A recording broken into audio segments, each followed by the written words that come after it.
done. So was dynamic on his explanation of the done in the returners because you got to process a lot of things. That's what the NFL is looking for. Catch it, pick it up, do whatever. Saw it last Thursday. Here we are tonight. Position a week ago, the Bears-Texans game was the 26-yard line. So not much change here. And that's the thing. In the preseason, you're going to see all one-on-one blocks on the kickoff. No one's going to try to show anything that may happen in the preseason.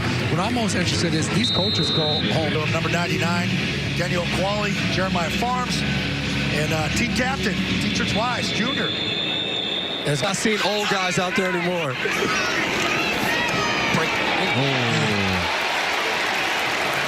Marco Wilson is going to be a fun guy because this guy played a lot of football in Arizona. He's coming over. He's starting opposite Christian Gonzalez right now, and he's getting a chance without Jonathan Jones in the lineup to show, you know what, I can be a guy that can be a starter on this team and play some major minutes. That's a nice break right there from him. What's the big thing as a corner? It's hitting that back foot and breaking on the ball. That anticipation, right? You got to be able to drive on any throw, and right now is when you want all your DBs to be at the best. Third down. Mayo talked to us yesterday. Third down is what it's about, offensively and defensively. Good pressure. It's Dietrich Wise. Dietrich Wise. That's the way you start a game as a defense. You take the field, you want to go 3 and out, and Dietrich Wise, it looks like he just wins one-on-one right here, coming off the edge up top. That's what it's about. When you get a one-on-one, you want to win a little bit of the stutter step to get a sack. See, this is going to be interesting. With Barmore being out, we'll get to Christian Barmore at some point, with the blood clots. And we don't know when he will be back. Keon White now can move around, down, inside, outside. And he was paired with Dietrich on that right side.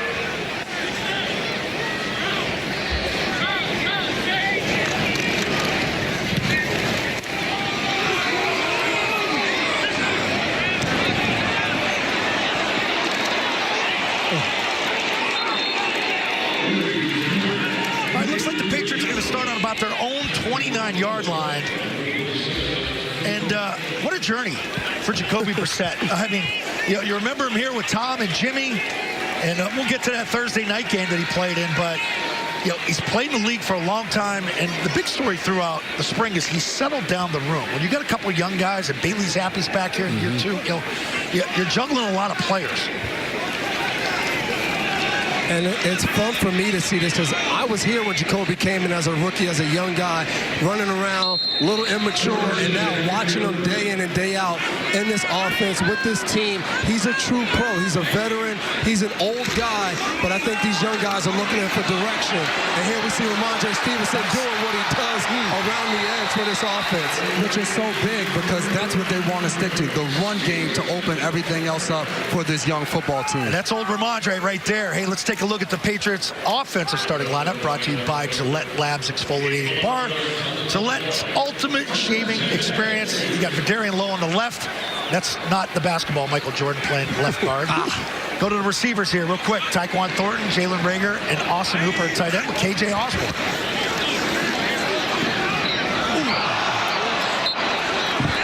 Jacoby's going to want that one back. And that's a big thing. Whenever you talked about it, so we got rain in the forecast. It's raining pretty good right now. Some receivers switch their gloves. They go with the leather gloves. Some guys go with no gloves, and that ball's a little high. But those are catches that sometimes you make when it's not raining. But I think for the quarterback position, Jacoby wants to make sure he puts these throws on the numbers so these guys can catch the ball easily. Tight ends and backs, that's a great point.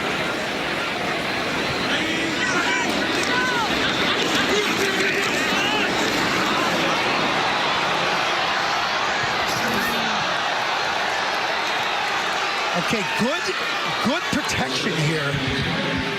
Great job by Brissett, looking left. They took his first read away. I think it was the slot he was trying to go to. He comes back to the tight end, and then comes all the way back to the fourth read, which is Tyquan Thornton. And I think that was so impressive for Jacoby to be able to go through that. For Tyquan Thornton right there as a receiver, you want to see him stop and go back up into the defender right there and draw the pass interference on a play like that. You like his effort to go up and get it, but that's some of those savvy things that the veterans do, and you can draw that penalty. 3rd and 10.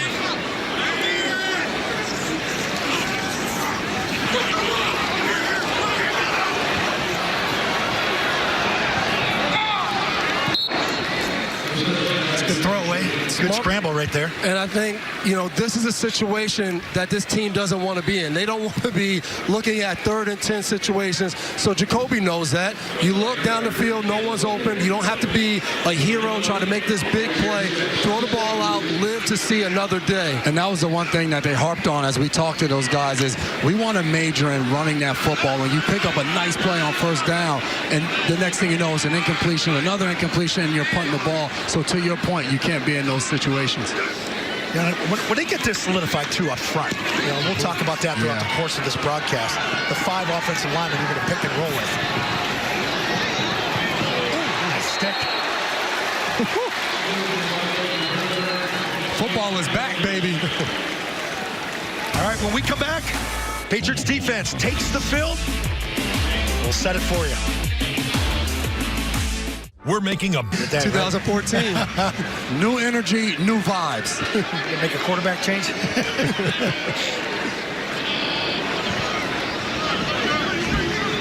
That's one thing. Carolina has about 31 starters out today.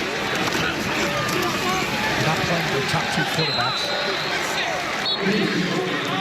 And that's the thing. This first series for this defense, you go out there and you get a 3 and out. You end the series with Wise coming up with a sack.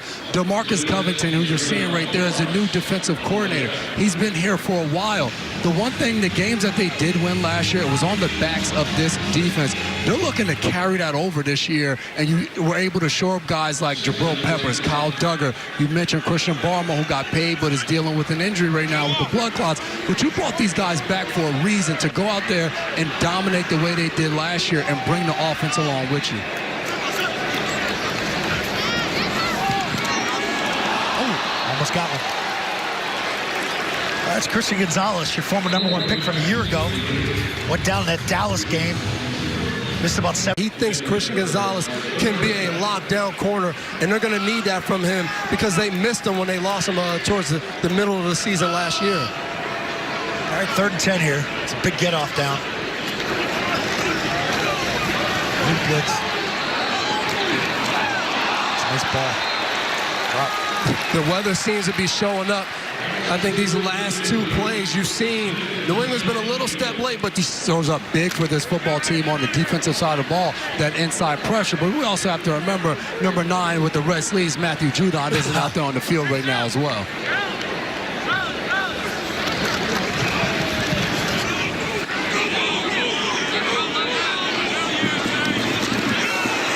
Ooh, good stick.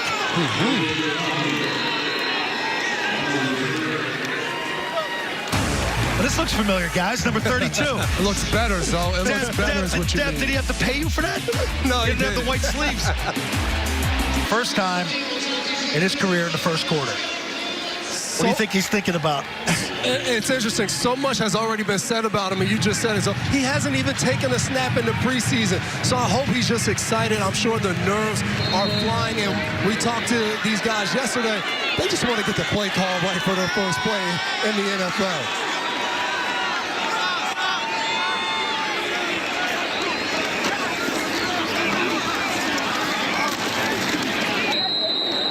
More than that on 1st down. That's that zone run again. So that the zone run is now back, and that's going to be a big part of what they're going to do. And you talk about identity and forming that identity. I'm going to bring Brian Hoyer in from downstairs. Brian, just processing things for Drake May. Were you sort of surprised that these 2 young quarterbacks, Drake and we'll get to Joe Milton at some point, from calling plays, getting in and out of the huddle? Is that going to be the big challenge for them to deal with play clock? Yeah, I think, we talked about it in the production meeting. Just these guys, coming from college, they're looking at over to the sign on the sideline. Now you're calling West Coast plays, which tend to be lengthy. So I think for, both these young guys tonight, the goal is clean operation, go out there and execute the play. Really, really tough penalty right there. Yeah. Chuk's a core for on that right tackle. And as Hoyer talks about get the operation right, for everybody at home, when you say that, and we talked to Hoyer a little bit about this yesterday, these quarterbacks are coming from college where there was 1 million people on the sideline with different color polos, and they're making all of these signals, and they may be saying one word to the offensive line, and then the play is rolling, where now he's in a huddle repeating paragraphs to try to get everybody lined up in the right position and trying to get the play off. That's the operation. It's such a different game for these young quarterbacks. it seems like they're trying to ease Drake into this here. A couple runs here to start it, get his feet up under him, get his feet wet, so to speak. Yeah, no, I agree, Zoe. And the disappointing thing to me would be just, as much emphasis as we put on the smooth operation, you get a false start penalty. So you want to run the ball, you get his feet wet a little bit to start the series, and then all of a sudden you push into a long yardage situation, 2nd and 14. You want to make sure you keep him out of these tough situations early on. Good call, screen. Yeah, good call. And if you pick it up, you pick it up. There you go. Got it. I think he got the first down, and if you don't, you got to go for it here. No, they're moving the sticks. But good patience. 19 Wanda, keep right, Z Copper, X Cross. And so from, like, the McCourties, I'm not sure which one was saying it because I can't see you guys, but, their point is, you're usually looking over the sideline, and we talked to Joe Milton. He's like, okay, I see the signal. That tells everybody what to do. I tell the O-line the protection, and we go. And so now you get the opportunity to call a whole play. Nice throw. It's tough in the rain. We talked about it, Zoe, like these guys in the rain, when the ball's high, it's easy for them to slip off their finger. So you really want to try to put it on their chest, but as a quarterback thrown in the rain, it always tends to go a little high. Yeah, I think there was only one rain day practice. Maybe, Paul, you could remind me on that. But, I thought that was a pretty good throw right there. Yeah, I agree, Zoe. And there was one rain day, and to be honest, the ball handling was a little sloppy that day for all the quarterbacks. I'm not picking on Drake May. I think there was some issues there with ball security. And I think that's the reminder this time of the year, it's new for everybody. This is the first preseason game for everybody in 2024. So you come out here and it's raining. You haven't been hit in a while. I know they did a live period in practice, but now it's game speed. You're a little bit more tired. So these are the things that I think for Gerard Mayo as a head coach, you want to see your team in these conditions. How do they fight through? How do they battle? And they want to avoid, this is the second situation. You got away with a screen the first time. Defense is rushing. It's usually hard to go to another screen, but another 3rd and 11 situation, that's not ideal for the young rookie quarterback. Juju in the game here.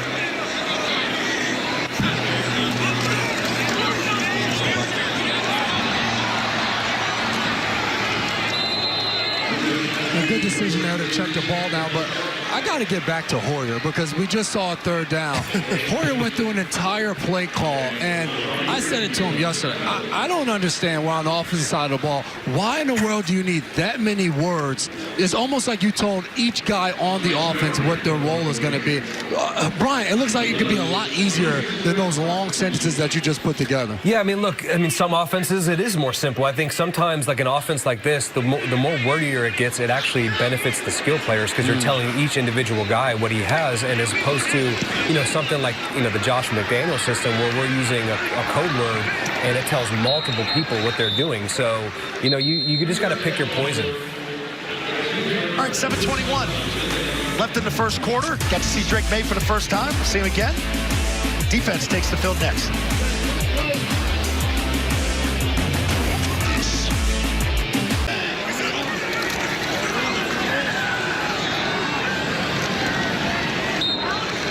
You guys get chirped on Twitter a lot?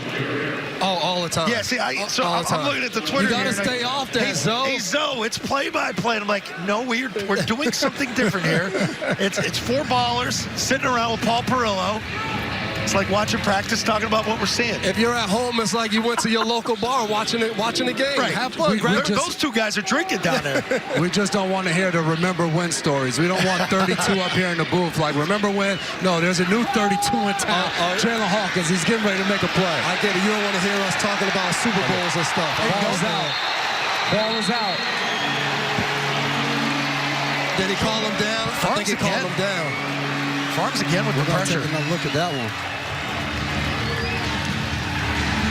Yeah, I remember watching Jennings last year, and I talked about this with my radio play-by-play guy, Bob Sosi. Jennings came on so much throughout the course of the season, and it started in preseason with him, and they started to give him more and more. Wednesday, a day before the game, because no one gets outside of him when they run the ball. All right, let's go down to Scott Novak, see what the call is. Previous plays under review, the ruling on the field was a fumble. He called it. You had it, Dev. The 3rd and long. A lot of 3rd and longs here. A lot of 3rd and longs. Welcome to the preseason. 2 brand new head coaches. I don't think they want to be in this many 3rd and longs. Challenge flag on the play. Offense, number 70. That's half the distance to the goal. 3rd down. Just keep backing him up here. This is a good time when the fans get into it. You're backed up as a defense. You kind of, I'm sure, if I was on the field right now, Raekwon McMillan's looking at DC, DeMarcus Covington saying, send the pressure. Let's go get him. He's right there in the middle, 50.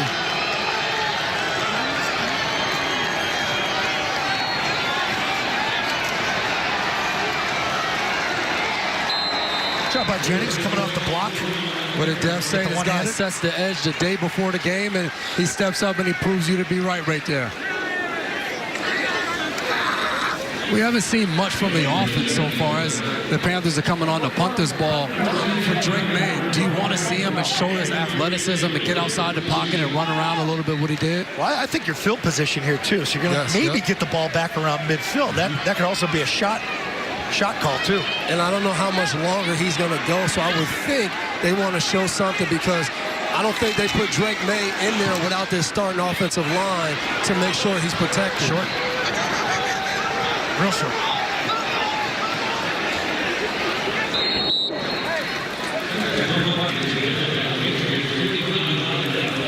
For Drake May, this has to be a really cool opportunity. Yes, it's your first game in a New England Patriots jersey. He's also going against his hometown team. Like, that has to be pretty cool for your first preseason game to go out there. The Panthers on the other side. I'm sure he grew up watching them. We saw on draft day his brothers giving him a hard time. Right then and there, you talk Drake May. Bailey Zappi comes in. And, guys, if you've never been to Foxborough, you probably don't understand this, but for some reason they're booing Bailey Zappi in the first preseason game as he enters on the field to play quarterback. Cheered him a year ago.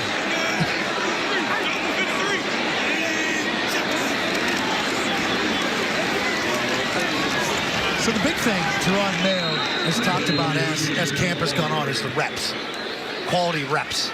He said, don't get stuck with, oh, this guy got 10 and this guy got 5. It's what you do with that 5. If you do well with the 5, we're going to give you more. We're going to give you 10 maybe next time. So this is a big opportunity for Zappi, too. Where does he fit in? Are they going to keep 3? Are they going to keep 4? Are they going to keep 2 and try and slide somebody to the practice squad? And that makes so much sense, though, because, people go to practice every day and they talk about the reps. But as a coaching staff, sometimes you decide to practice reps because you know who's going to get the reps in the game. And I think this is a situation where Zappi might not have got as many reps as somebody else earlier in the week in practice, but then now he jumps in the game and he'll probably get a lot of reps, maybe all the way until halftime. We'll see, but it looks like he's going to get some reps tonight. Now, for you guys, did you want to see more out of Drake May? Would you like to see another series? Are you okay with the few plays? No, I thought they protected him pretty well. I mean, the one where he flipped it out to the left side here, the pocket broke down, but for the most part, it was good. And I think some of that has to do with how long do you want to play David Andrews? How long do you want to play Michael Owenu? And I don't think they wanted to put Drake May in there without those guys on the field. Well, go ahead, Sock. No, go ahead. But like Zappi right there, like a little bit of a gunslinger. Like, I got Polk on there. I got the second-round pick, Jalen Polk, out there split to the left. That's 2 back-to-back quick throws out there, setting them up at 1st and 10 inside the 42. And the one thing that has been said about Jalen Polk is he's been consistent all training camp, and he's a big body guy coming out of Washington, and he's a guy that I think for these quarterbacks, they know they can rely on that he's going to be in the right spot as Zappi gets the ball, drops it, picks it up, and he does what Zappi did a year ago when he comes in and just excites the crowd. You're cheering him now. So his smarts with picking up the offense. 3rd and 14. And it's another one. We keep talking about these long yardage situations. I think they got to get back to trying to run this football. As Jalen Rager falls on the play, looks to the sideline for a flag. But there's 2 penalties on this drive. And you have 2 penalties, you have a hold, and you have a... operation, guys. I remember playing a lot of preseason games where you're moving, and then there's a holding penalty, and you're back 10 yards. And so I think, for me, that's part of the operation is no penalties. Intentional grounding on the offense, number 4. There was no receiver in the area, and he's in the pocket. So loss of down, 10-yard penalty, 4th down. Yeah, that's what Alex Van Pelt is telling Bailey there. Like, you got to at least get it around the guy. Yeah. You're not outside that tackle box. I was wondering if you were going to get the crown of the helmet. Yeah, that's what I was wondering. Did New York, since it's preseason, is New York looking at that and saying, hey, guys, we're going to get this call right? Yeah, Zoe, I like this. I like the McCourty sitting there. Yeah, that's what I was looking for. I'm sure I'm sure if they were, if they were on the field playing defense, they would have thought that was a real penalty. Yeah, clean Hey, Paul, you didn't hear me say the DB pulled him down. I still see the defense. I was trying to be nice about it. Yeah, and from my quarterback perspective, I'm saying the receiver fell down. He's throwing it with anticipation. This shouldn't be pass. I agree. Intentional grounding. He's throwing with anticipation. So where you look at, the receiver and go, where are you? Let's take a look at the... Comes back to throw with anticipation. The guy's down on the ground. Once a quarterback, always a quarterback. But the sloppiness, guys, again, it's another long yardage situation set up by pre-snap penalty, really. I mean, the holding call is what it is, but it's another false start that pushes you back. This is the stuff I think they need to clean up. They had a ton of pre-snap penalties pretty much every day in practice. It's obviously carried into the game. Paul, you're right, and they were in a good rhythm in that drive, and that's what the NFL and football is about. Now you set this drive up where you don't play well on the last one, and now the defense comes up and gives up a big yardage, so give up big plays, and I'm sure DC, DeMarcus Covington, is going to talk about that early tomorrow. No edge, no chance. Plummer.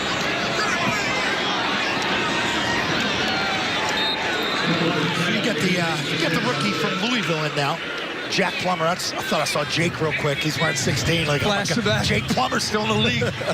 So are you going to say, hey, I may need to go back out there too. Jake the Snake's out there. You guys look like you can still play, though.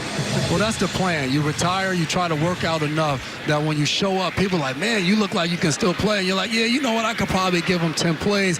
And if you did, they'd be striking the band like in college. It'd be a touchdown. Give them 25 more. Your plan would be 10 plays. After the third play, you'd probably be hurt. I mean, you're talking about yourself, not me, buddy. All right, that's going to do it for the first quarter. 0-0. A little sloppy. Got to clean some things up. Rob Mayo in this situation. Matthew Judon comes up to him and he's coaching him. He walks away. Hold on. I got more to say. And this is a key part of the preseason. When veterans aren't playing, or they are, and then they come out, is coaching up the younger guys. That builds culture. That builds camaraderie. As a team, you want to always be playing. And Judon's not playing tonight, but he's taking mental reps and helping the young guys. I think it's also so important because you can't ignore the fact that a week ago we were talking about Matthew Judon and he's unhappy in his contract and he's at practice and he's not at practice. And when you're seeing that on the sideline, and Gerard Mayo has said it, like they moved on past this, and that shows that, and everybody's questioning, well, Judon's there, but is he really happy? And I think what you fail to realize for professional athletes, when you're there and you're around these guys every single day, regardless of your contract situation, once you're on the field and you're in the building, you want to be out there for your guys and you want to play. And you can see that passion with Judon, just coaching on the sideline of him wanting his guys to do great. Yeah, and I think even when you talk about Judon, last thing is, if you think he's just not out here because of the contract, he seems a little banged up like the rest of the guys not playing tonight, and that's why he's not out here. And Miles Harris does a good job on the running back of not just running right down the running back's chest, but picking a side and creating some pressure right there, what we call ball disruption. I was looking at Covington. He's like, yeah, I drew that one up. That was my play right there. We're going to take a look at David Walls here, guys, number 30. He's made some plays during camp. Special teamer, wide receiver. Sort of an Amendola type.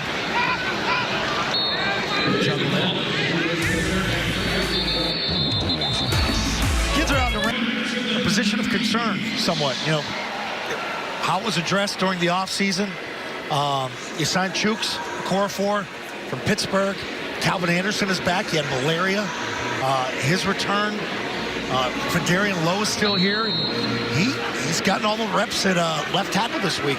So they're shuffling a lot of bodies in and out. And they're trying to figure out the right combination of what it's going to be. You haven't even mentioned the rookie Caden Wallace, who's seen some time at tackle as well in training camp. And it's been a revolving door for them. The one consistent has been, you've seen the middle of it. It's been Michael Wynn, it's been Sidney Sohn, it's been David Andrews in the interior of that offensive line. But the one thing, Dev, that we got to remember, Big Michael Wynn, he's a guy that has versatility. They can always decide, you know what, we're going to just move him to tackle and figure out what are going to be our best five to put out there as the offensive line. And Gerard Mayo talked about that. That's what they're searching for. He didn't come in and talk about we have all the answers and we know this game, next game. They're trying to find what that best five is.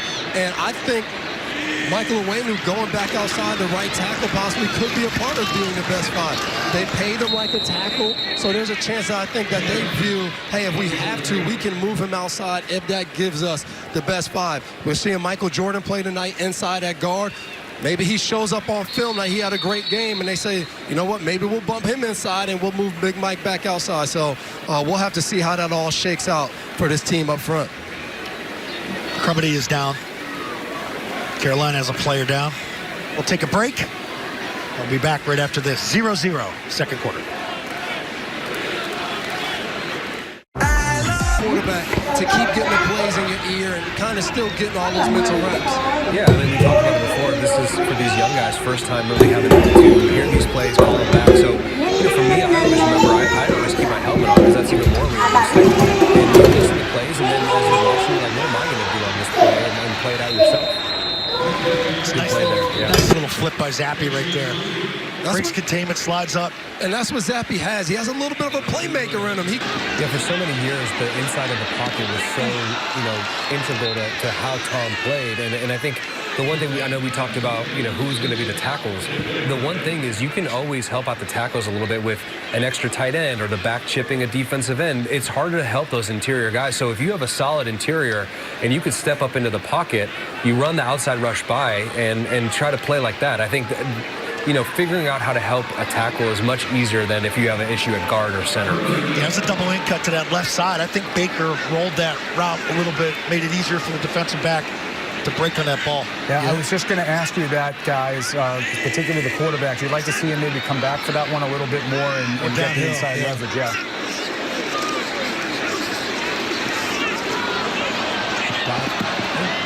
He lost it. Yeah, Paul, when you look at that route and you're watching the DB, the one thing he was threatened by Baker to run by him. So he starts to slow down out of his back pedal when he broke up that in cut. And then right here, I like the decision to try to go back to him and let him make a play. The ball's just nowhere to be found. He tried to back shoulder him there? I think so. And that's when you're not on the same page and you're trying to get those things. That's the hard thing as a rookie, as a receiver, when you're trying to figure all these things out. Reading coverage. I may know my route is, but hey, are they in cover 2? Are they in man? All of those things going on in your head. And that goes back to reps. Zappe hasn't had a lot of reps probably thrown to Baker, so being on the same page doesn't always show up. But that's also why we play these preseason games. Yeah, and not only that, I mean, young receivers, you coming from college where you're the top guy. Now you're going to the NFL, and even if it's the backup corner, they can cover. And so you got to be able to look and be like, I'm not just beating this guy. I might get a back shoulder here.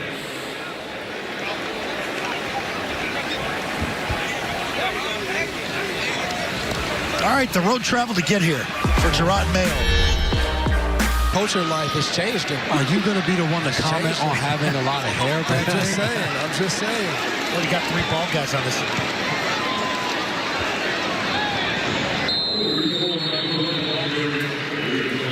Flag down. Holding on the offense, number 61, half the distance of the goal. First down. All right, we mentioned Gerard Mayo. His quarterback is with Steve Burton. Time for our player interview, brought to you by Cross Insurance, official insurance broker of the New England Patriots. Let's go down to Steve. All right, Scott Zolak, thank you very much. You know things have changed when you can actually talk to a player during a game. And joining me now is Patriot quarterback Jacoby Brissett. 8 years ago, you were here, my friend. Yep. Excited to be back. Excited to be out here today. First preseason game back in the old jersey, so feels good. How weird is it when you're out on the field with a bunch of young guys that you don't even know all that much? As a matter of fact, your teammate, you only have a team who's up in the broadcast booth. Yeah, I got a couple of them up there, the ball head crew, him, Jason, and Devin, and Hoyer. So saw them earlier this week. But it's been good. Been out here with a lot of these young guys. I mean, and obviously some familiar with David and things like that. So it's been good. I'm excited for this year. Tell me about your series, first series. It's strange, because you only get one series, right? Yeah. And then the next guy goes, and the next guy goes. Yeah, and that's just like the main thing was the operation, calling the play, getting up to the huddle, getting a snap, getting some plays ran. Obviously, you want to go down there and score, but I think operation and communication was our main objective, and I think we did that. How much confidence do you have in this offensive line? Oh, I'm excited. Even one of the plays here, nobody was near me, so I got a chance to look to both sides of the field, which is which is rare in that protection. And, so I'm excited for those guys and for what they can show. I mean, they've had a good training camp, so I think they'll continue. I'll let you throw it back up to Scott and Cody. Yeah, I'll see Devin and Jason and Corey after the game, so hopefully they've been nice to me throughout this broadcast. They have been. All right, go back to the teammates. All right, Jacoby Brissett, I guess. Guys, back up to you. Thanks, Steve. Thanks, Jacoby. And Jacoby was surprised he had that time to throw. Yeah. Because he got caught a little flat-footed and he had to reset. And I'm surprised he's saying, hopefully we're nice. What does he want us to be nice about? There's no touchdowns, no field goals. I mean, he hasn't done much that we should be nice to him, but, I mean, we're not being mean. Don't listen to radio.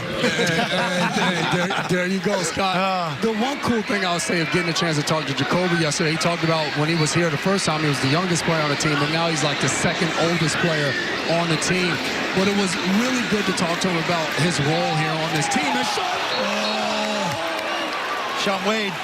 There was a saying when I was at DB, CTTOY, catch the ones they throw you.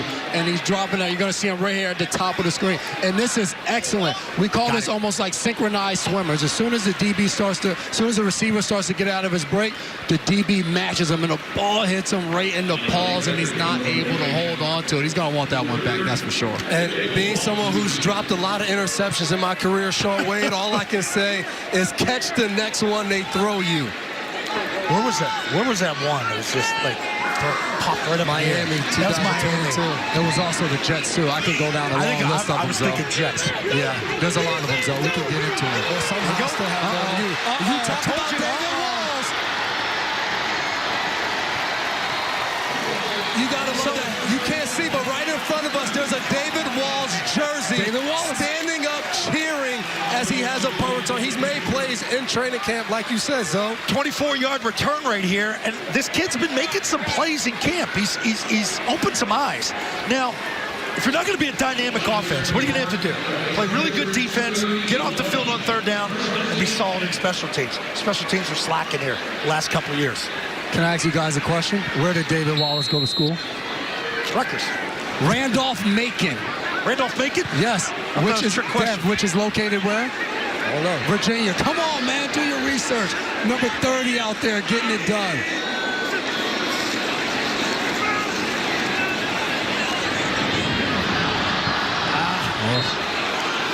Zappe goes short there, but you can see after a big return, the Patriots look to try to go down the field. They had 3 routes streaking down the field. No one was open, so Zappe just tried to throw it underneath to Wilcox. Doesn't work out, but you can see the aggressive nature of, hey, we haven't had a lot of movement as an offense. Walls gets us a nice return. Let's try to take advantage of it by putting 6 on the board. You got to love that, though. Like, look at Dietrich Wise, Jabril Peppers, all of those guys celebrating with Wallace on the sideline after he has a big return. That's the stuff that you love. Just spitting out their sunflower seeds, but still cheering on their guys. Tough shot right there. Pressure look here for Zappe. Try to get it to the back. Had to ground it. We might be finding a new star of the preseason for the Patriots with Wallace. You can see making plays. And this is a tough thing. After that great return, you decide to try to take a shot down the field. It doesn't work out. So it comes 2nd and 10. Then you throw another pass. And now it's pressure. Exactly. Now it's 3rd and 10. Puts a little bit of pressure, but I think this is some of the situations Van Pelt, he probably wants to get some work out of it in the preseason. Maybe not this much, but it's showing up. Let's see Baker down the bottom. Got hit.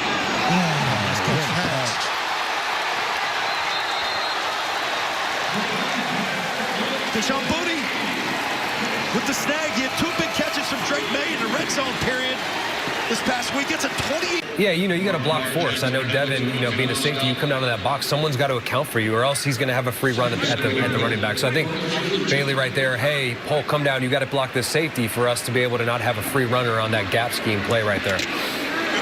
And you can see as Kevin Harris, they give him the ball. Kevin Harris talked to us yesterday about this offense. When you get the ball in your hands, you're just looking at the gap. And if one gap gets cut off, you go to the next gap. That gap gets cut off. You find the end zone and you score a touchdown, Kevin Harris.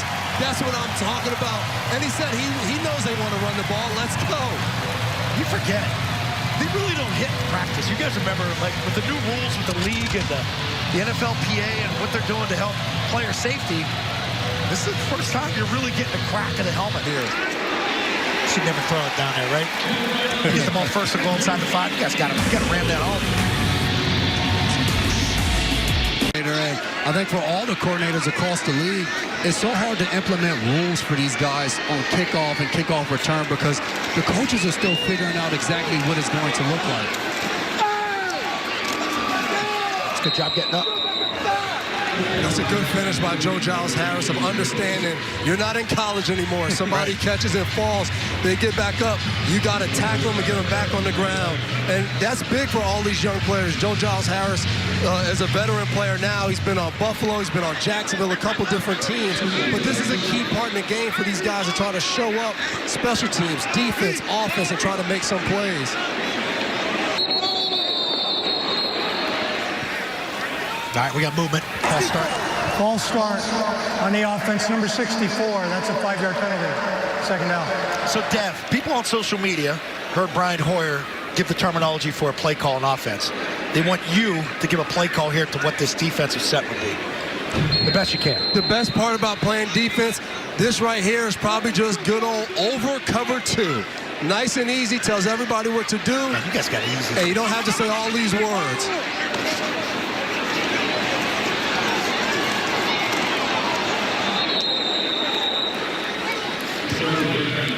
All right, let's take a look at your defensive tackle depth chart. Obviously, it all starts with Christian Barmore. Yep. A tough break these past couple weeks here. You got a quality. We've seen Farms make some plays. Can't forget about Sam Roberts, Bronson, Hill, Purcell, and Watts. A lot of new names. One key name missing in there is Devon Gottschall, who will really be the guy they lean on with Christian Barmore out. And I look at a guy like you just said, Zoe, Sam Roberts. He's been there for a while. He showed up a little bit. We're going to need him to step up this year. This is a really good play here by the quarterback, Plummer. You know, he gets pressure, but keeps his feet and hangs on enough to get this ball out to the left flat. They have a nice gainer right there. That's about 28 yards. And you can see Carolina runs this cross and did not get back to the original line of scrimmage, I think. And now the refs are meeting, convening. And there it goes. There it goes, There you go, Zoe. Nice. So it's like I had quite a few of those intentional groundings. I know what those look like. That's right. I'm still the color guy. Now, that's an easy one here for Scott Novak. It does give you a little bit of an escape hatch. Intentional grounding on the offense, number 16.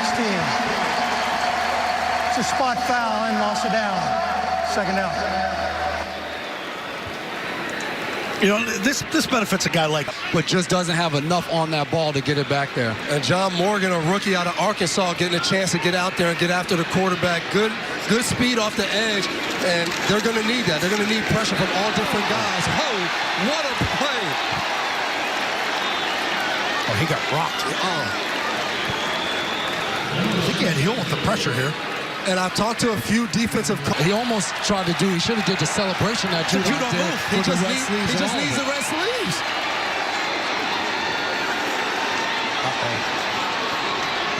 Good tackle.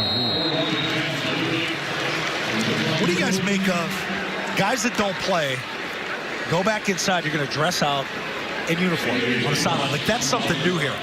What really bugs me in some of the preseason games we would do over the years, you get the big ego guys on, whether it's the Cowboys or somewhere else, they're done. They shut it down. Pads come off, I put the shirt on, hang it out. It's like a rite of passage, though. Like, you earn it, but I guess we're old now when we're sitting up in the booth. So we always kept all our equipment on. You could unbuckle the shoulder pads, but you had to keep all of it on. You didn't have to wear your helmet. But you're right, though. I mean, a year ago, Sean Payton, he gets to the Broncos, and we're having bucket hat conversations and all type of stuff surrounding what guys should be doing in the preseason. That's a little extreme there, yeah. But I'm just like, I always thought, like, okay, I'm done. You know, I don't have to deal with this anymore. I just like the mentality here of what they've done over the years. Like, Parcells had that. Pete Carroll carried that over. I know Bill did. And it's a thought process of keep your pads on because I still want you to be in the game mentally.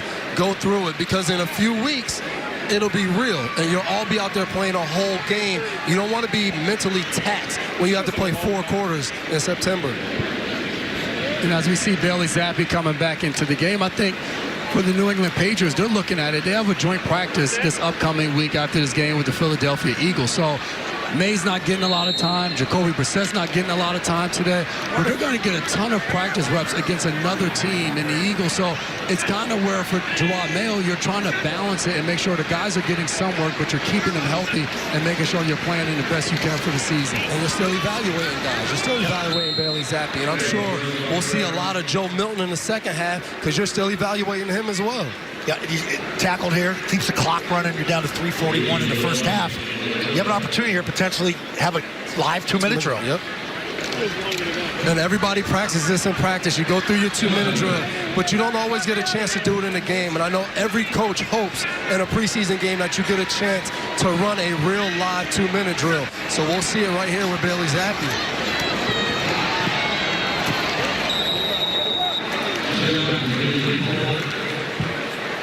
There's Joe Milton, who you were talking about. Big guy. Look at the arms. And we're going to be excited to see a little bit of him in the second half because I can't wait to just see his first play. He talked about being at Michigan and Jim Harbaugh telling him a story about how Jim Harbaugh was just so excited. He celebrated that his first play was a successful play. Everybody did the right thing, and they got the ball out of his hands. So I can't wait to see what Joe Milton's first play looks like. Get that? Oh, he got it. It's a good grab on Wilcox there. If he goes down here. See if it is a close one, you're on the ball quick before they can challenge it. Yeah, and now that they know it's a catch, it looks like they're going to be patient, let this thing go down to the 2-minute warning. All right. 2 minutes till halftime. See if the Patriots take a shot here. Be right back. They got a first down. They got a chance to really jump into that 2-minute drill, but you don't do that now. You're punting, and your defense gets a rep to 2 minutes. Exactly. Now your defense was due 2 minutes. A little bit of a line drive.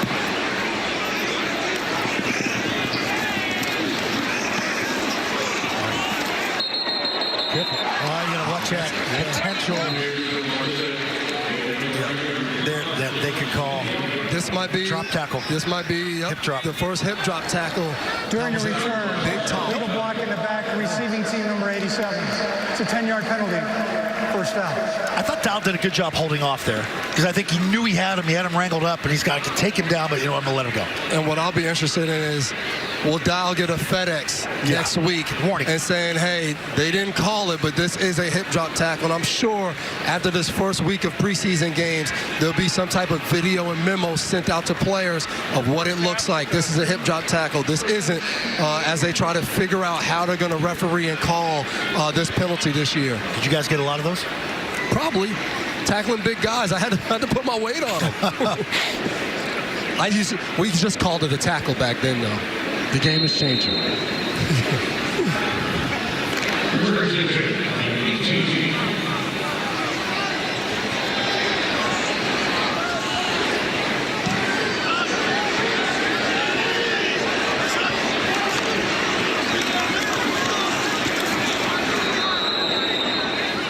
So since we had to add time back onto the clock to get to 2:42, once we get down to the 2-minute mark, we're going to take a 1-minute, 2-minute warning. If that makes any sense. It's almost like the kickoff rule.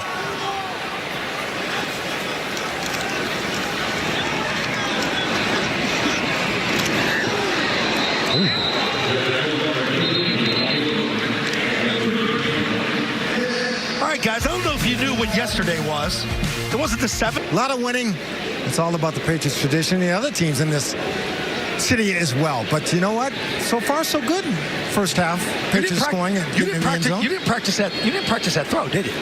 No, I didn't practice that throw. No, that's all money. No. Steve, I got to tell you, I talked to Kayla. Kayla said, please, that man does not need any more attention for a whole day, maybe an hour, and she said your day consists of Skechers, unlimited ice cream, and his hair comb. Hey, can you ask Kayla how many of those shirts he has?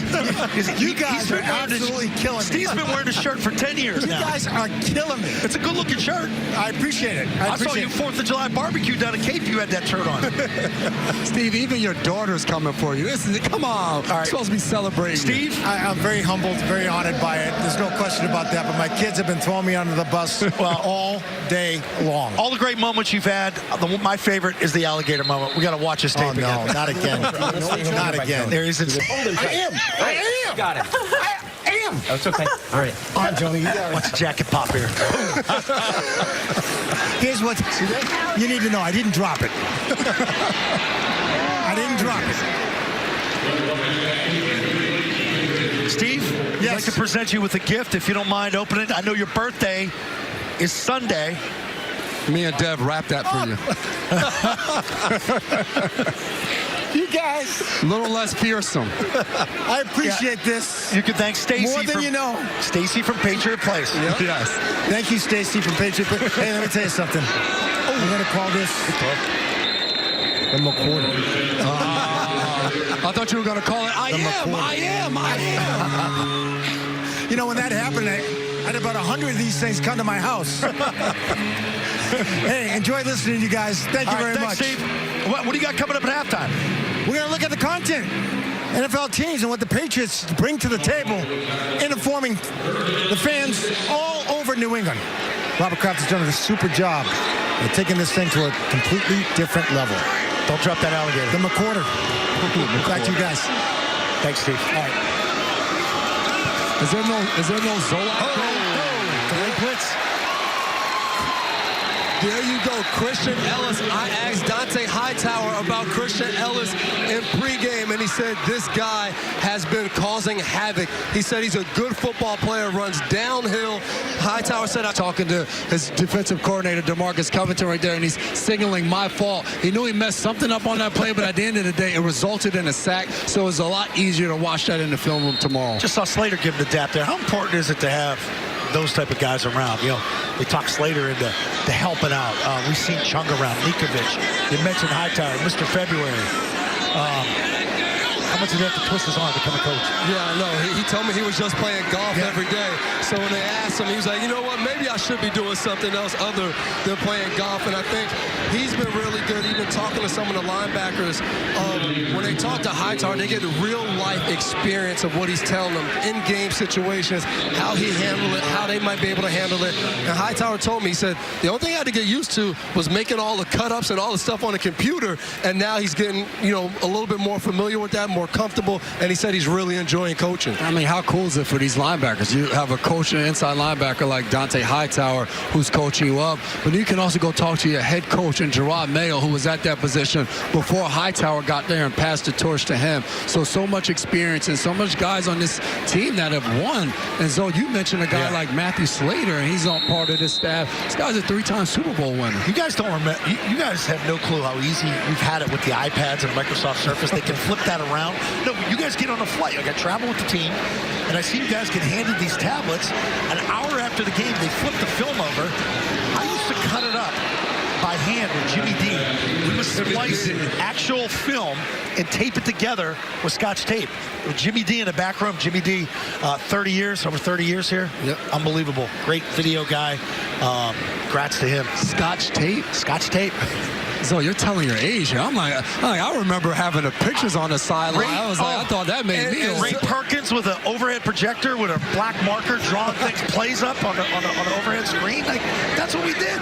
And we're not that young. We had the big binders that you had to carry around and put in your book bag. And Coach Belichick used to make sure you had your binder with you on the road. Kayshon Boutte's showing up again. I'll tell you what. So as I said, Booty made a couple catches this week. And out there with his quickness and his speed, he's not going anywhere. It's a big hit coming across the middle as he holds on to that one. And then you bring in a guy like KJ Osborne. And you also have KB's on the side, Kendrick Bourne, who's going through an injury right now. So there's only but so many roster spots. But the only thing you can do is what Boutte's doing is making plays out there as Zapp is getting his 2-minute drill rolling. Zapping a little bit of rhythm here. He hit that 16-yarder to Booty to get you to first down there. Hit Wilcox on a little flat route to the left. And I think one of the key things you talk about this 2-minute drill is good for the players, but it's really good for Alex Van Pelt. You haven't done a 2-minute drill since last season, so to get back in the rhythm of calling plays, calling the right plays, getting guys that are in rhythm like Booty and maybe getting them the ball again. So this is just a good moment even for the coaching staff.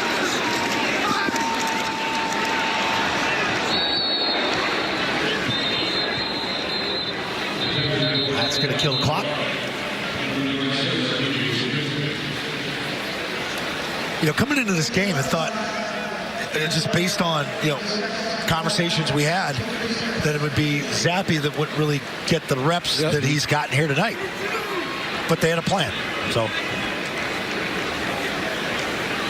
This is what we've been pick, Rager. Go ahead. Yeah, and you look at this thing, a guy like Tyquan Thornton, who there's been a lot said about him, a speed guy since he's been here. You're trying to see something flash from him. And I look at a big name on this list is a guy right here, and Juju Smith-Schuster. He's a guy that was brought in last year to be the veteran as Jacoby Myers went to Vegas. And we haven't seen much of Juju, if any, so far tonight. And throughout practice a little bit, he's been going with the 3 somewhat. Yeah, so, you just wonder if that's telling, because yes, as an older guy, you got these young guys going in front of you already in training camp. There's only so many spots in that wide receiver room.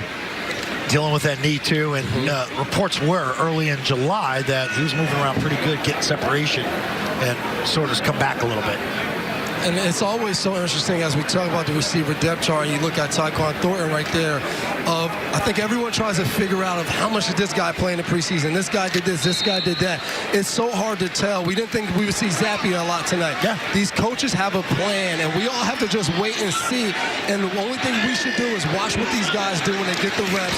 Do they make plays or they not? But we have to just see how it works. That's an incomplete. Get a guy in the area there.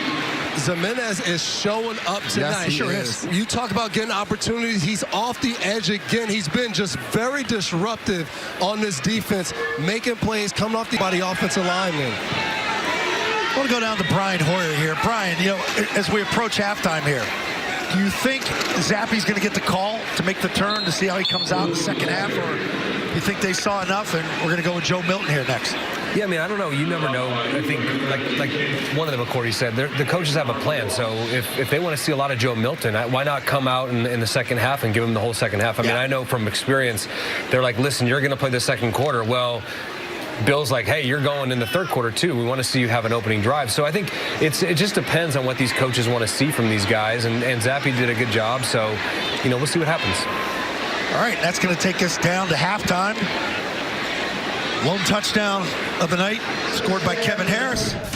In the first half, so I'm sure Jeremy Springer's excited to even see what the return game looks like. These returners up front, the guys blocking, so it'll be important. Kevin Harris even talked to us yesterday about it. He wants to show that he's improved and that he can play special teams, and can see him back deep as one of the returners right now. All right, after we get this, we're going to head back downstairs. See how this plays out. It's coming up. Still at the 22. All right, let's go down to Paul Perillo and Brian Hoyer. What are you guys looking for in the second half?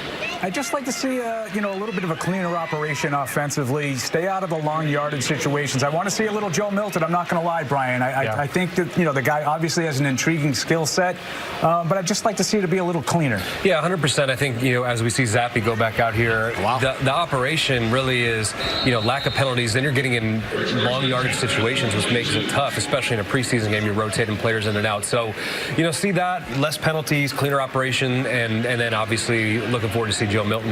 Yeah, and one of the things, though, here, we talk a lot about Drake May and the rookies. You do have a couple of your rookie class up here on the offensive line. Caden Wallace is out there. I think Layden Robinson's out there. So you get a chance to see a little bit of your rookie class and see how they're holding up. Nice catch by Baker. There's another one of the rookie class. Climbs the ladder. Penalty. Yep.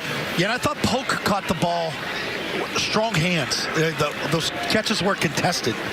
Yeah, and so we saw that throughout the 11 games that we got a chance to see. If he gets his hands on it, he generally catches it. He's one of those really physical guys. Holding. It's just a penalty on both sides. Holding on both sides.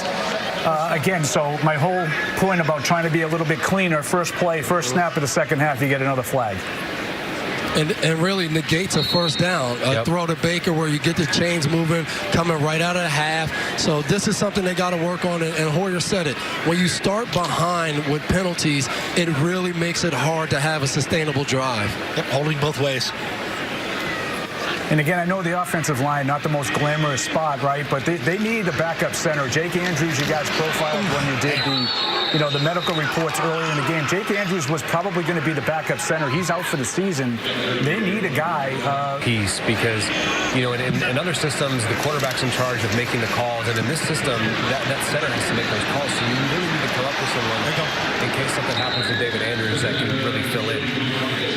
And I think that is one of the good things about the preseason is we talked to Jacoby Brissett. He talked about there's been a lot of different combinations up front. So right now it might not look ideal, but what you're hoping for is that you're building versatility. You're building depth, that at some point these guys can play different positions. You just said Mafi's playing center. He struggled a little bit, but you're hoping maybe in September, October, he can develop into that backup center that if anything does happen to David, he can step up and play. 3rd and 2. That's a good ball. Who had a chance? Is that really the one you want on 3rd and 2, though? That's something you look down the road. And I know it's preseason and nitpicking here. They're not game planning, but it's preseason. It looked like man coverage. In all honesty, that's always going to be your best chance to hit one of those little fades. And so, it didn't even seem like the tight end was going deep, too. So maybe that was something they were trying to emphasize versus man coverage.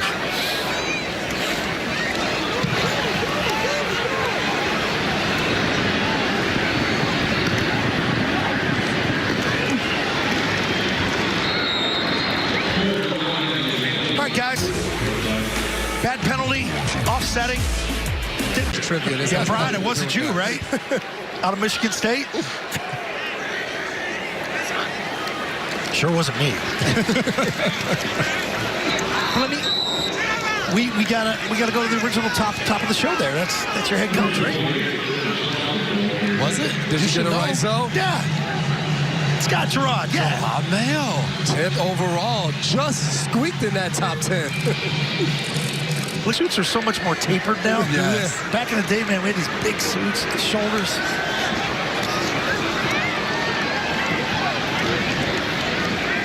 Of course, that was Jonathan Kraft and Robert Kraft. Robert, chairman and CEO of both the Patriots and the Kraft Group, and Jonathan, president of the Kraft Group. Think about for Gerard Mayo, as you look at that picture from that day, we're talking about back in 2008, to think that guy came here from the University of Tennessee, became a captain, won a ton of games. At no point did he think on that day, like at some point he'd be the head coach of this football team and be the one leading them out there in his first preseason game. Really cool journey for Gerard Mayo, who went through some injuries in his playing career and came back as one of the smartest football players that played here, and now he's where he is because of that. I remember when he came back from Putnam, he just didn't know if he wanted to coach. He had to be coaxed into it. And Bill got him out of there. And he talked about those injuries being a part of why he's coaching, because if he would have never got hurt, he wouldn't have journeyed downstairs and started watching film with Steve Belichick and breaking down film because he couldn't play anymore, and started doing all of these different tasks that coaches were doing during his playing career because he got injured 3 years in a row. And he said that's when he knew, all right, I might be able to coach someday. So it showed up and worked out for Gerard. It's not only the on-the-field stuff, it's the off-the-field stuff. He talked about that in his presser. The opening presser was working for Putnam. And guys like Larry Renfro, what they taught him. People building, team building. The people how to building, be a leader. The people building is huge, because he said it to us. He's like, you got to show these guys that you love them. And then once you do that, then you can start to coach them and start to develop them. And just getting a chance to be around Gerard the last few days, I think the biggest thing you see is this guy's being himself as his head football coach in New England Patriots. There's no comparisons for him. He's just going out there doing what he knows. And I think that's the part that you got to love. And this defense, you got to love how they've been all around the ball. Joe Giles Harris, again, with another one that he's knocking down. So you're going backwards, and this defense has been going forward the whole game, and that's a good sign for this New England Patriots team. 4th and 10.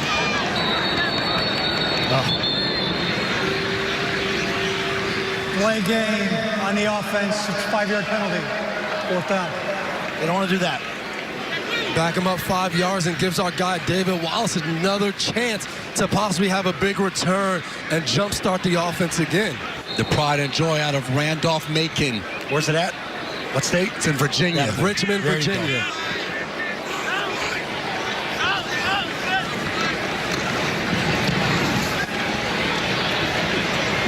Not going to get a chance here.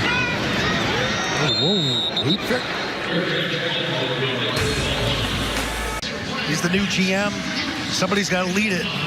That's Mr. Kraft, right? Yeah, and, you know, over the last few months, just talking to him, he's talked about being excited about some of these changes. He's talked about a lot of things have been the same for 24 years, and it was very successful.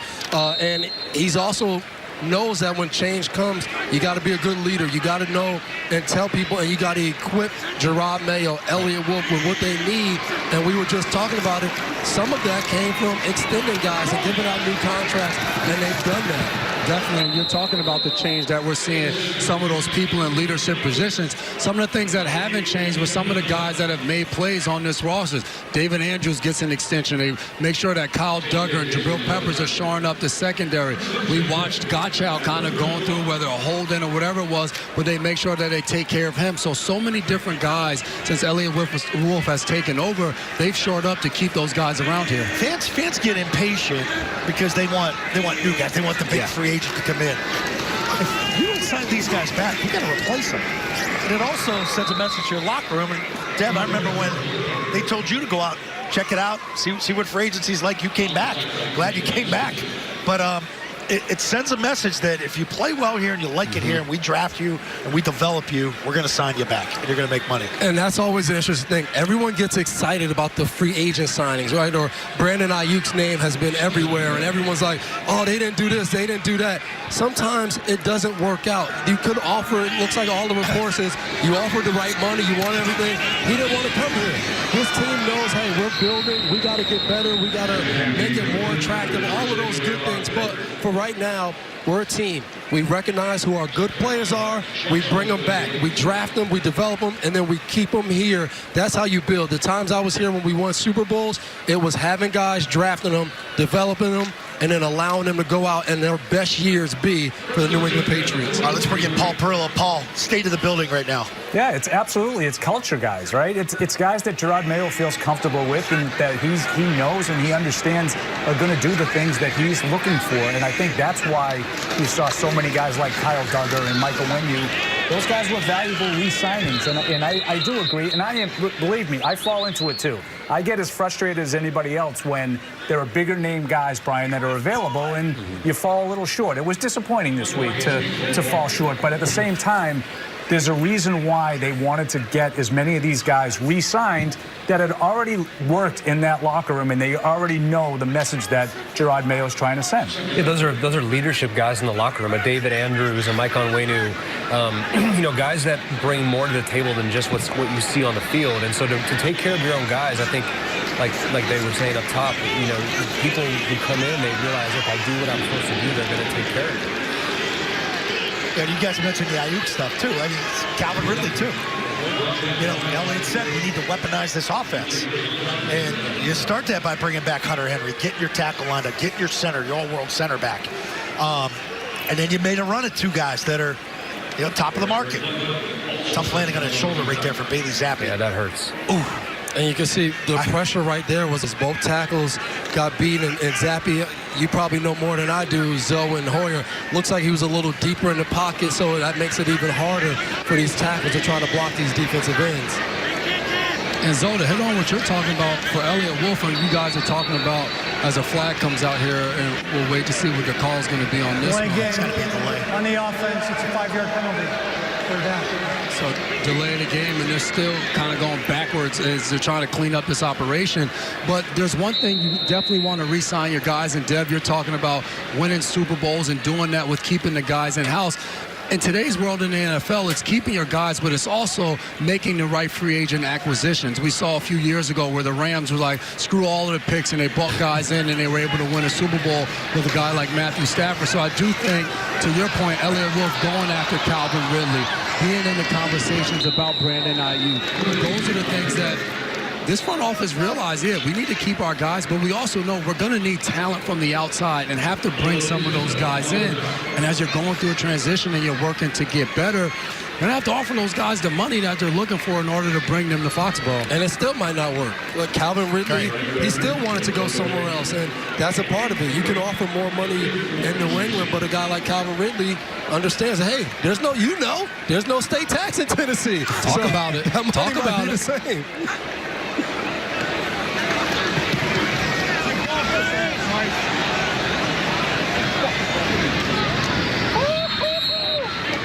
All right, guys, we'll take a quick break. When we come back, we'll be joined by team captain. In camp, and he's had some good moments, so this is key times for him to get out here and be able to do it in a game-like atmosphere, because it's one thing to do it in practice, but the coaches always talk about, we need to see what you do once game time hits and you get out there for real.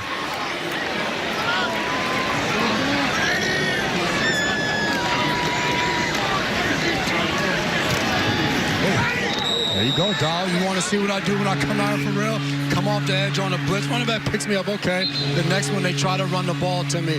Cornerbacks in this league is not just about covering. You have to come up and tackle as well. I love corners that can tackle. I love it. You can see right there Marcel Dial showing up in training camp practice and now showing up in the game. And I know Mike Pellegrino, you know Mike Pellegrino, the cornerbacks coach for the Patriots. He wants corners that will tackle, who are aggressive, maybe even talk a little bit of trash out there. I like corners with swagger. Yes. So were you a guy that played with a lot of swagger? I played with Ty. Oh, yeah, I talked to two. That doesn't surprise me. Used to shoot guns and stuff. Delay game. On the offense, that's a 5-yard penalty. Third down. A lot of penalties. A lot of penalties. I mean, you're going to get that. It's going to be a big emphasis this week, because you get the game 3 now in the preseason. You know where this thing's at, guys, right? Mm-hmm. There's not going to be many more game 3s in the preseason. They want the schedule to get to 18, probably cut it down to 2. Potentially talking about moving the league here to where it starts at the beginning of the summer.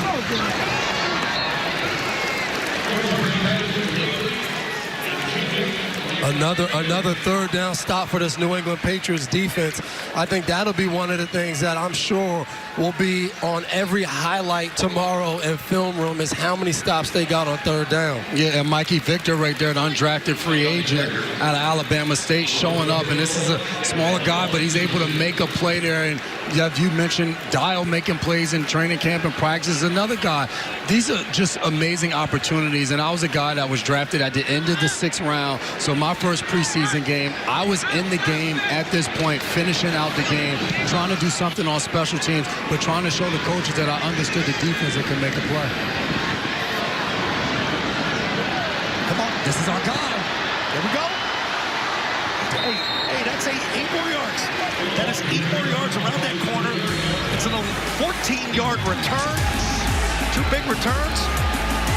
To me, how sort of the game has changed and evolved to where a lot of these kids, and the way they're brought up, whether they're youth or high school or collegiate ranks, look at the sideline, it'll hold up a sign or something, or a code, and just go to the line of scrimmage, not even call a play. And both of these guys, Drake May and Joe, haven't had much experience, and that's part of being pro-ready. Joe Milton told us he hadn't called a play in the huddle since he was 17 years old. So it's insane. And this is a guy that played at 2 different schools. So it's not like he played big-time football. He was at Michigan, he was at Tennessee.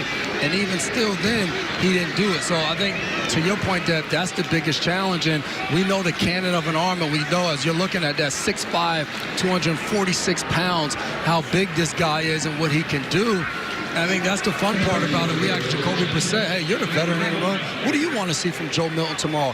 He said he wanted Joe Milton to show everybody how smart of a player he is and how he can get the guys in the right call and make the right reads. Everybody already knows about his arm, but now show him what you can do with your mind. Hey, let's give Joe Milton some love. That thing said 246 pounds. He said he's down around 235. He said he's got on a good diet. He understands what he needs to do. Lost weight when he left out What was here. it? One bowl of cereal instead of two? Yep. And he can sour cream or cheese on his Chipotle bowls. Can't do both. How much was Cam? How much did he weigh when he was here? I feel like Cam had to be 260. No, he was probably like 250. Because remember, he told us at one point He's cut up. he was like 265, and he's been down since then. That's when he's getting hit. Well, that's what Cam used to tell us in practice. You know, as DBs, Scott, you know, you can't touch the quarterback in practice. But he'd come on a blitz, and I'd yell as loud as I possibly could, sack! And Cam would start laughing and just like, you think you alone by yourself is going to be able to bring me down in the pocket? Yeah, Bounce right. off him. And I couldn't really talk any trash because I was 190 pounds. And he was probably right. I couldn't bring him down by myself. All right, here we go. 2nd and 4 now. So you get picking up some yardage here on first down. That's important. You don't want the 2nd and 10, 3rd and 10. Throw that incomplete on 2nd down. This has probably been the best they've run the ball on this drive with a couple run plays that have hit. Good movement. Look out. Get out of here. Fans love it. They love There it. he goes.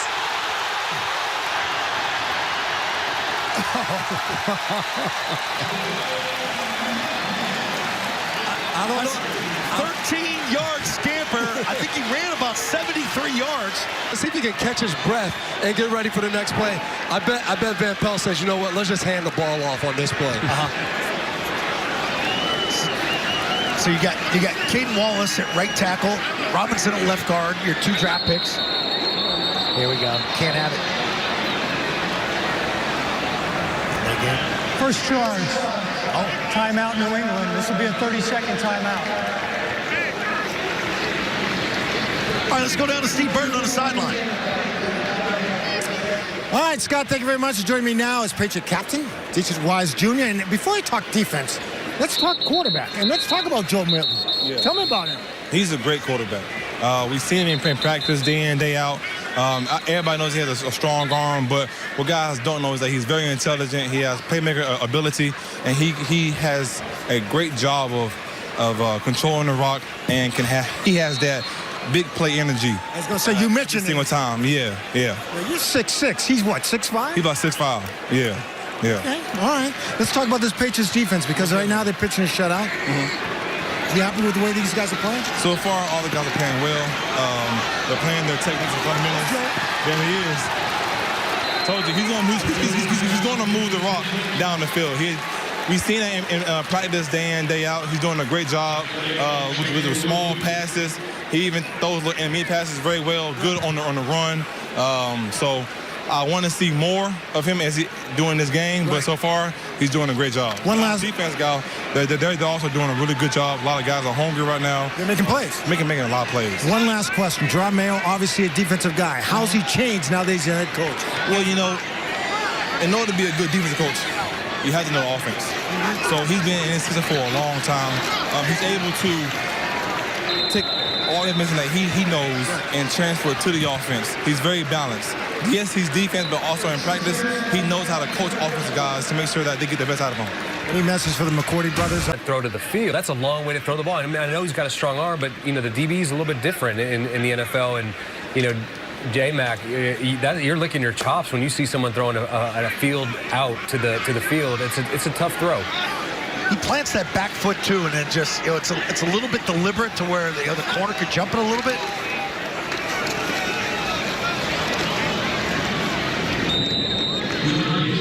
All right, what are you thinking here? 3rd and what? 3rd and 8? 3rd and 7? 2 down territory? Yeah, it's the preseason. We got to be aggressive in the preseason. Any chance you got a chance to score touchdowns, kick field goals in the regular season. Do you have a little kicking competition, though? Yeah, that is true. So we might, They got to get Ryland going. So you're the head coach. You just said you're going for it now. You're like, you got to make those decisions. I'm going for it. That's why I'm not coaching. We still got to figure out who the kicker is, too, so it's a part of it.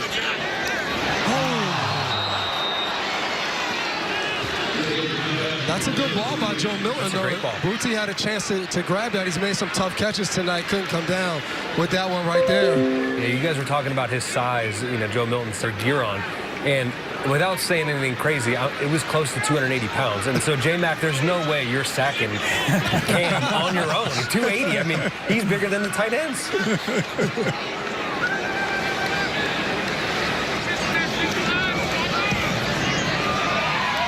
going to get in there. Nice kick by Sly. It's a 42-yarder. 10-0. Patriots over the...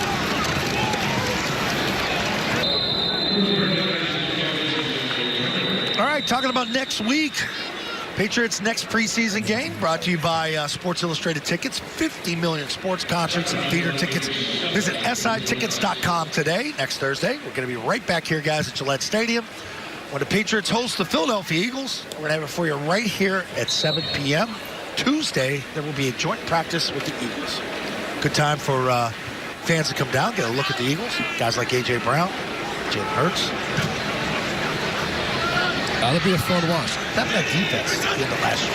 Yeah, Eagles is a good football team. Ball on the ground. Sloppy. Little jet sweep action. Yeah, joint practice is always a time to come and see the starters go against each other. And tackle again. It's a mindset. Whoever gets on the field will run into the ball. Everyone's trying to get a piece of that white jersey if they're still on their feet. 1 for 11 now on third down. It's crazy.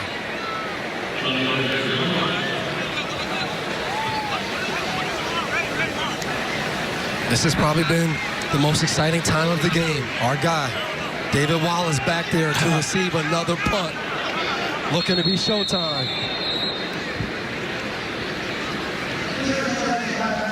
So he's had what? 24-yard return? I think he had a 14-yard return. Yeah. So he's get 38 yards of return. That's some good field position. Yeah. That'll get you noticed. Definitely noticed by obviously the New England Patriots and by 31 other teams of someone that could possibly be looking for a returner. So a great job by him of taking advantage of the opportunities. Right now he's just got to make sure you're making big plays. First, like you said last time, Zoe, his last catch was all hands. It was a little iffy. He has to make sure ball security. The ball is the organization. It's the most valuable thing out there. Danny and Amendola made a career out of this. Remember the first Hard Knocks with the Dallas Cowboys? Yeah, they didn't want to cut him, and they ended up cutting him, and he bounced around. And look how it turned out for him. Catches it, turns it up. Pelt's got up his sleeve here.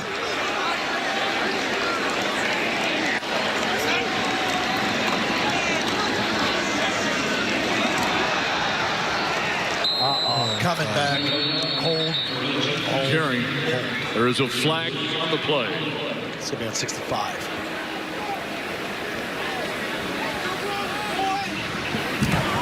Legal use of hands to the face on the offense, number 68. It's a 10-yard penalty. First down. So 65 on the legs. It's for a run just like that. But then you have a flag. Now instead of being in, first and 10, a second first and 10, you end up in a first and 15.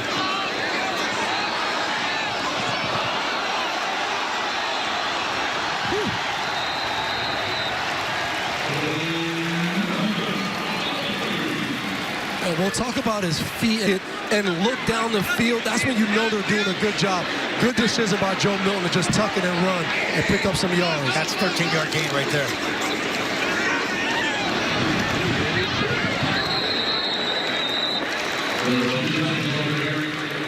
see Jennings on the carry. Jennings was known in college as a guy who broke a lot of tackles and made yards after contact. You saw right there, as soon as he got the ball, there was a defender there, stiff-armed him. Wasn't a lot of yards, but it was enough to pick up a first down. And you love to have running backs who, if there's nothing there, they still find a way to get 2 or 3 yards, because that's what you call home run guys. They break tackles, they run hard, and Jennings has done that throughout his career. Let's see if he can keep doing it for the Patriots.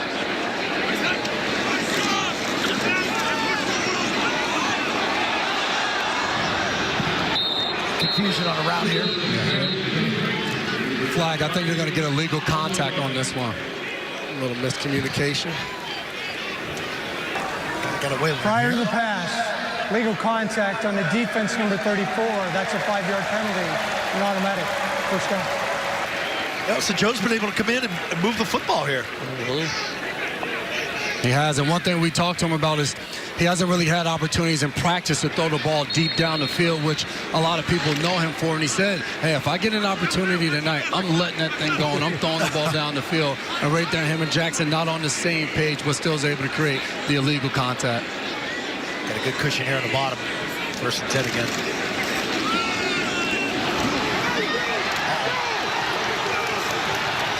Good strong run.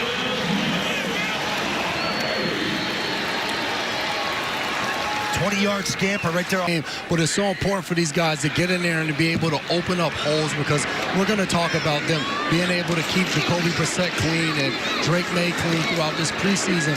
But the main thing for this football team is they have to be able to move people to run the ball to have any success on the offense. And you saw right there, we talked about Jennings making yards after contact. He had one hand touch him, but the real contact didn't happen until 12 yards down the field. That's when you come in and you say, hey, offensive line, great job making movement, creating holes that our old retired butts can run through and make yards. So Jennings does a good job finishing the run, but really big credit to the offensive line and what they were able to do on that play. Don't refer to me as old. You guys are the same age. Oh, nice look. Oh, man. That's a dart. Bazooka Joe with the reset. 38-yard touchdown to Jackson. Gave him a little stutter on the outside. Joe looked right. He reset. Let him slip up that left boundary. Take it from here. What are we going to look at as we look at this replay here? Man. Puts the ball right on him, and they celebrated with a handshake. Joe Milton said he was going to have one ready for the guys. Yeah, we asked Joe Milton. He said no backflip, just handshakes. His dad's got to be fired up. Said his dad's here with the 19 jersey. Yep. Red first down, but we got a flag, guys. Yeah, another pre-snap penalty. Legal shift on the offense. Number 12 did not reset. That's a 5-yard penalty. Second down. Some of that's on the quarterback, too. You gotta give it a peek. Let him get set. Yep, feet aren't set. A little sense of urgency. Not there.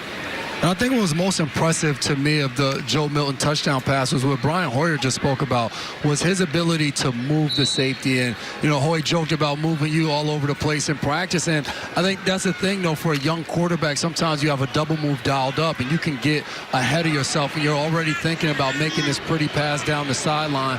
But him taking his time, setting his feet, knowing what he's doing with his vision, and doing it with a purpose. It's one thing when somebody, hey, quarterbacks lift people off, but knowing he was going back, I think that was a really good job by him. Yeah, there's kind of 2 rules of thought with a double move. There's one where you're going to stare it down, pump it, get the corner to commit, and then you have to worry about the safety after that. And so the other way you can handle it is look to the opposite side and let the receiver do the work on the corner. The football, a lot of experience. Subtle move with the shoulders too, right? That's how he gets the safety to react. Yeah, for sure. I mean, you can't just look. I think we could ask Devin on you know. Those are the things that they're going to study. Those safeties are going to study that. Well, if he just looks one way, maybe he's going to come back the other way. So a little shoulder nod, maybe a separation of the ball off the hand, and then come back and throw the other move. Yeah, Paul, that's a great point, because at this stage in the NFL, it's different than college. These are grown men. They're studying film. They're trying to find any little thing that you might do. So when you move your whole shoulder, you do something like that, it really makes a player buy it. So I think that's the difference when you come in the NFL. The way guys study is so important. New England, 30-second timeout.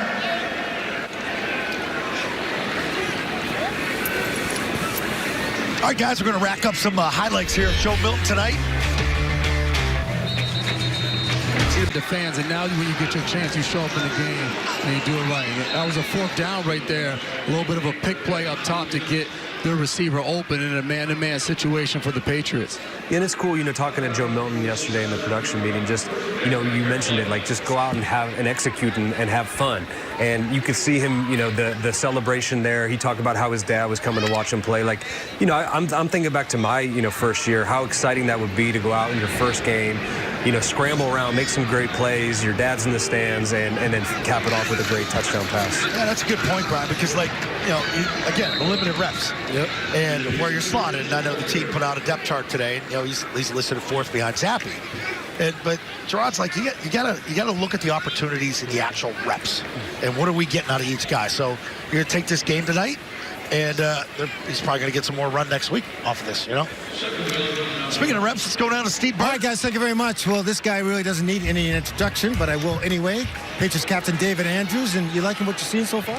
Yeah, there's obviously a lot to clean up, right? First game action for a lot of people, myself included this year, and so we'll go in and clean it up, but it's good seeing the young guys go out there and make some plays, and that's always brings me joy, especially now at this point. How do you think Gerard Mayo's handling everything as his first-year head coach? I think he's done a good job, and we talked obviously before the game, and he said something that kind of resonated with me. Obviously the game doesn't count. There's no record or anything like that, but that doesn't mean it doesn't matter. And I think there's something to the preseason, and I still remember my first preseason play backed up here against Green Bay. So I think there's a lot. It's a great opportunity for a lot of guys. It's good for veterans too to get out there, because obviously we've got new players and things like that. So get out there, work all the kinks out, and put your best foot forward going forward. New players, new system as well. Alex Van Pelt, what does he bring to the table? Yeah, I really like a lot of stuff we're trying to do offensively, and it's a lot different than things I've done in the past, and so I've enjoyed learning, having to learn it, and adjust to that. That's been fun, to learn about it, learn the new system. But I think our whole offensive coaching staff does a great job.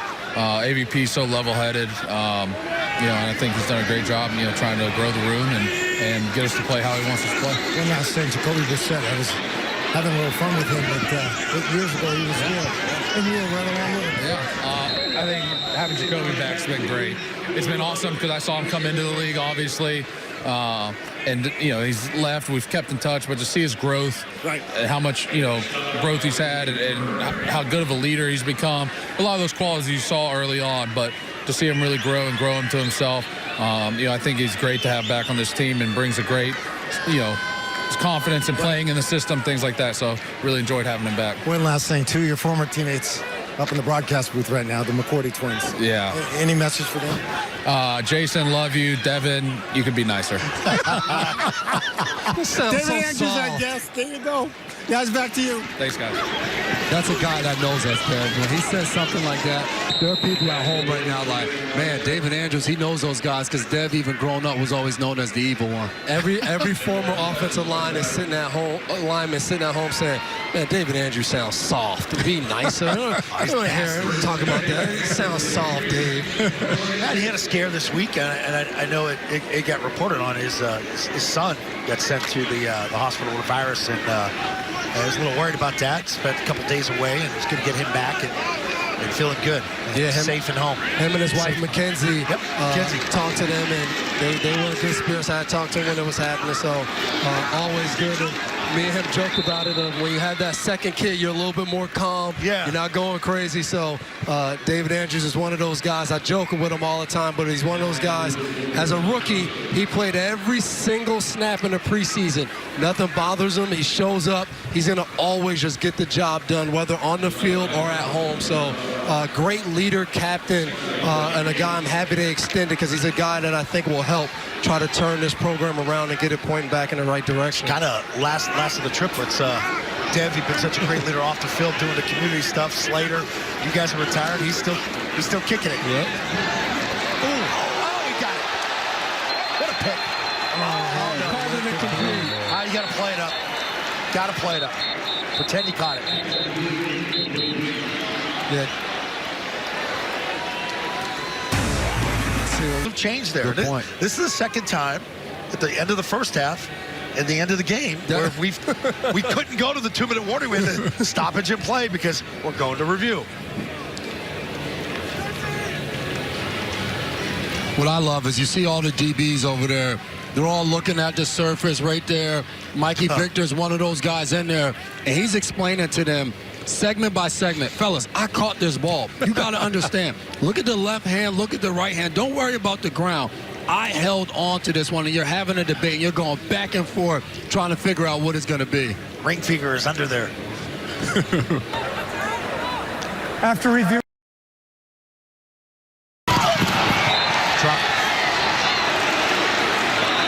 All right, the official. Snap, hold. Kick is good. Got one more kickoff, guys. You can see Jeremy Springer letting everybody know, signaling return. And I got to say, I've heard in practice meetings, this guy is always juiced up. I heard his meetings are entertaining. You want to be in them. He makes sure everybody is locked in, ready to go. And people don't always understand that special teams is the one unit where you get offensive guys, defensive guys that all come together. So you need to always have a good leader of men that brings guys in, gets them believing in what you're doing. Because usually if you can have a big play, good or bad, it hurts the team or it helps the team. So it's fun to see Jeremy Springer and the energy he's bringing. And let's see if they can get a return that they can go in the meeting room and say, this is exactly what we want to do, guys. He's got a different challenge, too. You got to bounce back from the sloppy special teams play. Brandon Schooler's another guy. He had some bad penalties this year. Maybe that's where Slater helps him, the culture part of it. And here's the thing moving forward. Like, they're still filling all this out. You know, so which guys are going to be here, which guys aren't. And it's hard for a special teams coach. You're dealing with all these different bodies. Rosters are pretty much set up to 45, 46 players. And then there's that influx of, 7 or 8 that can make the team. They're bubbled. They're all special teams guys. And I think this new kickoff might change the type of guys you keep. Normally, you look at guys like Matthew Slater or defensive backs or wide receivers. I don't know with this new kickoff. You don't have to sprint down the field anymore, so we might see bigger guys, tight ends and linebackers. Well, even with this new dynamic kickoff, we watched it in the first game where we saw Chicago and we saw Houston. Weren't any real big returns. We're watching tonight. There was a few that got out past the 30, but we haven't seen a big return. Now, obviously, we're seeing teams that are returning the ball. As Zoe pointed out when we first started, last year was a low in the history of the league of only 22% of kickoffs being returned. So we're seeing more returns. But I think when the dynamic kickoff was first introduced, the thought was, all right, you have everybody at one level. Hey, all the returner has to do is make one person miss and they could be gone. We haven't seen that at all. Kill formation. 6 tight diamond. You usually have Slater back there. Jay, you ever line up in this formation? Yeah, but a lot of times, unfortunately for me, I was on the defensive side. I lined up on this formation on offense. Matthew Slater was hurt. Josh McDaniels grabbed me. They called for on the headset, we need Devin, we need Devin. So you don't probably understand this because you're not as well versed in football as me, Jason. But the reason you put a guy like me or Matthew Slater back there is if anything goes happens, wrong, a sure tackler. A sure tackler. And that might be a reason why they never put you back there, but just be thankful I brought you a Super Bowl. That was fun seeing you guys in Kansas City celebrating. That's still one of my favorite games. The AFC Championship game in Kansas City, Sub-Zero. Awesome. And you guys jumping around like that said it all. There was so many trips to the Super Bowl, Scott, of just watching Dev and not getting my opportunity. It was like, it's about time that I can actually give some tickets away. You're playing on Cooks. Calling that live. And he's heard it too many times. I'm like, oh no, it's wide open. And then the way you close from that backside to have that sense to do that was great. It's the only reason I'm sitting next to you guys right now. that people actually hired me to be on TV. So I'm very appreciative of that one play. How about the guys all giving Gerard Mayo handshakes like they just won the Super Bowl? He won his first preseason game. You got to learn how to win, right? Celebrate all your wins. He doesn't look happy, though. He knows he's got a lot of work to do. Their work's cut out for him. Clean things up. You got to tighten down the roster here in a couple weeks, but it's a big week next week with Philadelphia coming in because it's a tough NFC East team, black and blue division. They're going to come in here. They're going to hit you on Tuesday, and then you're going to play the game on Thursday. So stick around here.